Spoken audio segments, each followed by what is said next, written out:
Bonjour à toutes, bonjour à tous. Ravi de vous retrouver sur Assurance TV, la web TV des professionnels du secteur de l'assurance et de l'ensemble de son écosystème.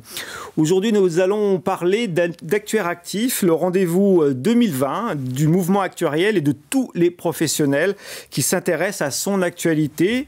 Le 9 et le 10 novembre prochain, dans quelques jours, Actuaire Actif fera le point sur les grands enjeux de la profession et de la place après une année particulièrement intense et bouleversée.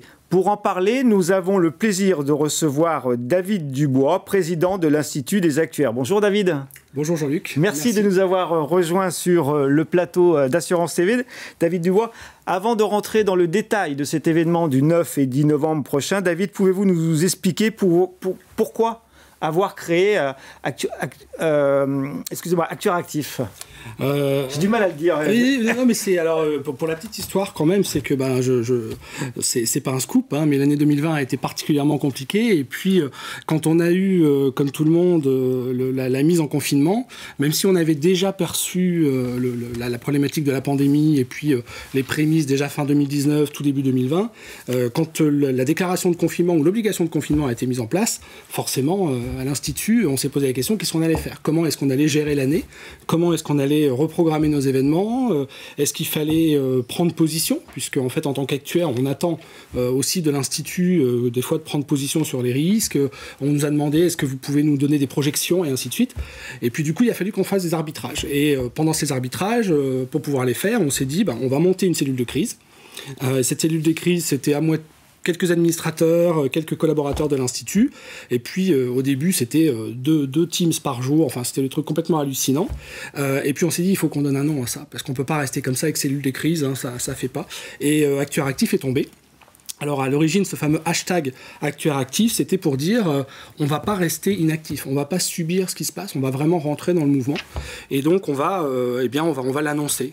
Et donc, hashtag Actuaire Actif, qui est le nom de l'événement des 9 et 10 novembre, c'était finalement un peu une espèce de cri de guerre qu'on a utilisé et qu'on utilise encore. Alors, il a vocation à disparaître, évidemment. Hein, l'objectif, c'était même qu'il disparaisse plus rapidement que prévu. Visiblement, il va encore durer. Et donc, pour le moment, c'est notre cri de ralliement de la communauté actuarielle face au Covid. Et derrière, c'est un plan d'action aussi. Et ça, on peut en parler aussi parce que c'est un plan d'action concret, c'est-à-dire c'est pas simplement un cri. C'est pas que de la communication, c'est pas seulement le ralliement d'une profession, c'est aussi effectivement, il y a un vrai fond puisque vous avez lancé un observatoire durant le confinement, mais aussi après le confinement.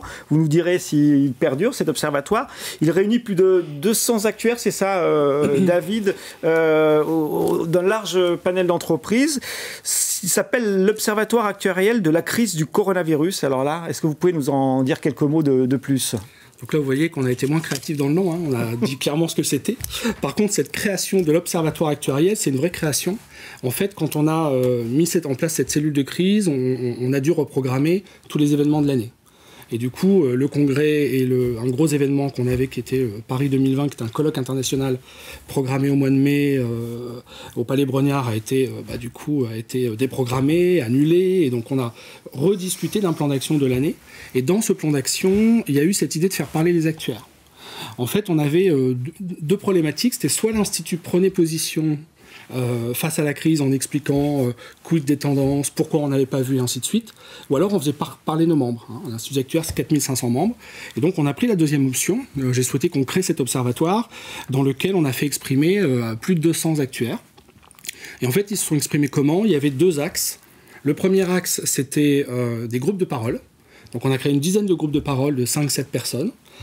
Ceux-là ont parlé tout le temps durant le confinement. Toutes les semaines, ils avaient un point régulier. Et puis ça durait 2 semaines après le confinement. Et puis à côté de ça, il y avait des questionnaires qui étaient adressés aussi à des actuaires qui avaient envie de répondre. Et donc ça nous a donné énormément de matière qui nous a permis de créer en fait deux choses. Une restitution qui était dans le tome 1 qui a été publié en juillet. C'est une restitution plutôt du verbatim. C'est-à-dire comment vous vivez le confinement. Vous le vivez à titre personnel. vous le vivez aussi à titre professionnel. Les actuaires ont été très sollicités pendant la période parce qu'on leur a demandé de faire des projections, de revoir des hypothèses et ainsi de suite. Donc ça, c'était le premier tome. Et le deuxième tome qui va être publié, on en parlera en exclusivité le 9 notamment, avec Pauline Vesely, qui est la sociologue qui nous a accompagnés. Ce deuxième tome, c'est la restitution sociologique. C'est une analyse de la situation, c'est l'interprétation d'une sociologue sur comment justement cette profession a perçu la crise, a vécu le choc. Ça a remis en cause beaucoup de certitudes sur le rôle des modèles, sur le rôle des données, sur le rôle de l'actuaire aussi, la manière dont on est utilisé dans les entreprises pour produire des chiffres et ainsi de suite. Donc ce deuxième tome qu'on va publier, ce sera le pendant justement de ce verbatim du premier. Donc vous nous annoncez déjà que la deuxième partie effectivement de cet observatoire sera délivrée pendant cet événement Actuaire Actif du 9 et du 10 novembre 2020. Est-ce que David Duvois, vous pouvez, au-delà de cette annonce sur l'observatoire, évoquer les particularités de cet événement, son fil conducteur peut-être, quelques sujets traités ? Alors cet événement, en fait, il regroupe plusieurs événements de l'année. Donc on a traditionnellement un congrès annuel des actuaires qui a lieu en juin en général. Donc là, cette année, c'est le 9. Donc la journée du 9, c'est la journée du congrès annuel. Et la journée du 10, c'est finalement, on a regroupé des événements qu'on aurait fait d'habitude et qu'on n'a pas pu faire. Et donc on a surtout deux temps forts sur la journée du 10. On a la matinée où nous allons discuter justement de la problématique de pandémie et de la recherche de solutions, notamment avec une table ronde à laquelle vont participer Lionel Corr, sous-directeur du Trésor, Brigitte Boucaud, l'ancienne présidente de l'AMRAE, et puis Stéphane Péné, de la Fédération d'assurance. L'idée, c'est vraiment de parler un petit peu de comment les instances de place ont réfléchi, ont travaillé, puisqu'il y a eu un groupe de travail qui a été mis en place à l'initiative du Trésor, auquel l'Institut d'ailleurs a été convié. Comment nous avons travaillé, quelles ont été les hypothèses mises en place, et donc on va faire un peu le point aussi d'où on en est. Alors peut-être on aura un scoop, on verra bien, mais en tout cas, l'idée, c'est cette matinée du 10, c'est vraiment de parler de ça. Et l'après-midi, c'est notre traditionnel rendez-vous avec la CPR, où là, ce sont des échanges vraiment à bâton rompu entre la CPR et l'Institut sur des problématiques de place. C'est beaucoup plus technique pour le coup, mais c'est très important. La journée du 9, évidemment, c'est le congrès, et la thématique cette année qu'on voulait porter, c'est celle conducteur. Ouais, c'est celle de l'éthique, parce que le sujet de l'éthique, on le voit bien dans les discussions qu'on a sur la place avec la pandémie. La problématique de l'éthique professionnelle, c'est un sujet phare pour la profession. Et donc, on voulait vraiment suivre ce sujet-là et faire parler les gens. Donc, la matinée est plutôt consacrée à la problématique de l'éthique et de l'intelligence artificielle. Donc, on aura une allocation d'ouverture par Nicolas Bouzou. Et puis après, une table ronde sur ce sujet où participera notamment la CNIL, le secrétaire général de la CNIL.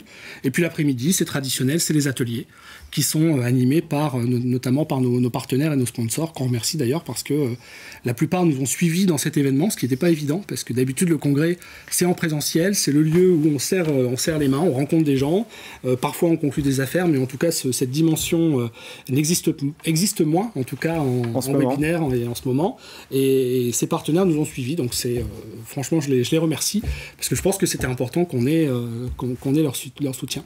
Ce sera un vrai événement digital au sens du terme, hein. C'est pas une succession de Non, c'est un vrai événement digital, c'est une première, donc on croise tous les doigts pour que ça se passe très bien, et ça se passera bien, puisque vous nous accompagnez. Mais il y a eu un très très gros travail qui a été fourni par les équipes de l'Institut, il faut vraiment le souligner, parce que sur une année, ils ont fait et défait 3 événements. 2020 qui était un gros travail qui a été défait un peu dans l'urgence pour minimiser quand même les impacts financiers, parce que quand on fait un gros événement, on est engagé. C'est 9 et 10 qui était un événement qui devait être semi-présentiel, finalement ne peut plus l'être, donc un peu dans l'urgence, on a retravaillé pour en faire un 100% digital. Et donc l'avantage très positif quand même de la crise du coronavirus, c'est que l'Institut sera passé en mode digital, puisqu'on a fait quand même cette année à la fois des webinaires de présentation de conférences, et puis aussi des webinaires pour les formations. Et donc, ce qu'on ne pouvait pas faire avant parce que pas de temps, plein de motivation. Là, vous étiez obligé de le faire. Donc, bravo. En tout cas, le 9 et le 10 novembre, donc dans quelques jours, le rendez-vous du mouvement actuariel. Est-ce qu'on peut s'inscrire encore, David? C'est possible? Sans problème. C'est l'avantage du distanciel. On n'a pas de sujet de place. Donc oui, on peut toujours s'inscrire. Il y a un site internet, www.actuaireactif avec un s actuaire et actif.fr. Et puis, il y a une application aussi à télécharger. TV, hein, qui est disponible sur les plateformes. Donc oui, absolument. Et puis vraiment, en cas de stress, appelez l'Institut. Tout le monde n'est pas encore en télétravail, donc vous pourrez trouver comment vous y inscrire. Voilà. D'accord, parfait. En tout cas, et je précise, pardon de t'interrompre, je précise que c'est un événement qui n'est pas exclusivement réservé qu'aux actuaires. D'accord. Parce qu'on a l'impression que c'est que pour les actuaires, mais l'idée, si l'actuariat vous intéresse, vous devez être présent le 9 et le 10. En tout cas, on souhaite un grand succès, mais ça, j'en doute pas du tout, à ce bel événement, le 9 et le 10 novembre 2020. Merci David Dubois. Merci Jean-Luc. Merci à vous et connectez-vous sur actuairactif.fr. Vous saurez tout ce que David Dubois n'a pas dit sur cet événement. À très bientôt.